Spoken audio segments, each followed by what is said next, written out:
हसीन उडेरूलाल में वापारियुनि भाण जी खोट पैदा करे हथरादू अघ मुक़रर करे छॾिया आहिनि। चेट जी पोखी लाइ वक़्त सिर भाण न मिलण सबबि आबादगार परेशानियुनि में मुब्तला आहिनि। उन हवाले सां ॾिसूं था सिकंदर साहवाल जी रिपोर्ट।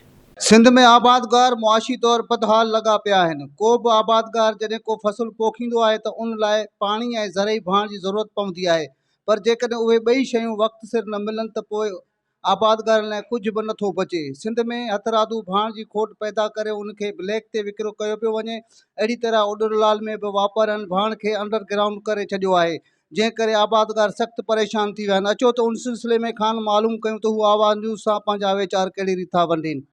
हाँ असां शुक्र अल्लाह जो पोखी त हाणे करे आहियूं, पर मसलो आहे वरी भाण ॿिज जो। भाण असां वटि हिते का गवर्नमेंट जी सब्सिडी कान्हे। DAP जो रेट गवर्नमेंट जी तरफ़ां 7,500 रुपया मुक़ररु आहे, जेको असांखे ब्लैक ते 14,14,500 उहे बि भांडा भरिया पिया आहिनि। 14,000 कैश खयो पिया आहियूं त बि असांखे नथो मिले। वाणिया केॾीमहिल था चवनि था असां वटि आहे कोन को बि डीलर, केॾीमहिल चवंदा असां वटि आहे कोन, केॾीमहिल चवंदा गाॾी अचणी आहे, ऐं असां वटि का गवर्नमेंट जी सब्सिडी कान्हे। असांखे कैश ते बि कलर कोन थो मिले। हाणे फसल पोखी वेठा आहियूं, असांखे त हींअर हिन फसल लाइ भाण खपे। असां आहियूं नंढा ज़मीनदार तक़रीबन 2-3 एकड़ वारा।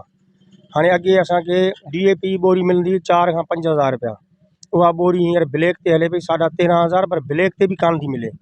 हाणे असां एतिरा परेशान आहियूं जो तव्हां पाण ॾिसो था हींअर जेको ख़र्चा आहिनि घरनि जा, एॾी महांगाई थी वई आहे जो असांखां घर जी पूरी कोन थी थिए। असां त ईअं परेशान आहियूं, कणिक हाणे कीअं पोखींदासीं, कलर किथां आणियूं। वञूं पिया उडेरूलाल स्टेशन ते, ब्लैक ते बि कलर नथो मिले। कलर DAP जेको आहे त 13-14,000 रुपया बोरी आहे। यूरिया बि 5,000 खां मथे लिकाए वेठा आहिनि।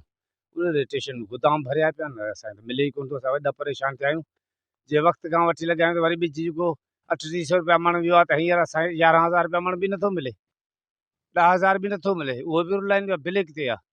हाणे महिरबानी करे गवर्नमेंट में अला अंधेर आहे, गवर्नमेंट कंट्रोल करे न शायदि न कंदी त पोइ हारी इंतज़ाम जा ज़मीनदार सभु परेशान आहियूं असां हींअर। जी बोरी जेका मिलंदी असांखे माना 5,000 4,000 उहा थी वई 13,500, ऐं यूरिया जी बोरी 1,500 1,600 हुई, उहा बि हींअर 5,000 ते। जेके बि दुकानदार मालिक आहिनि उहे था चवनि पिया असांखे भाण मथे ई कोन थो मिले, तव्हांखे किथां ॾियूं। असां ग़रीब जेको ढोर ढगो खपायो था वञूं हितां भाण कलर ऐं ॿिज वठण लाइ। असां परेशान आहियूं, सॼो ॾींहुं उते माना मज़दूरी वारा माण्हू आहियूं, उते दुकान जे माना अॻियां बीही वरी खाली मोटियो था अचूं, ॿियो कुझु बि कोन थो थिए।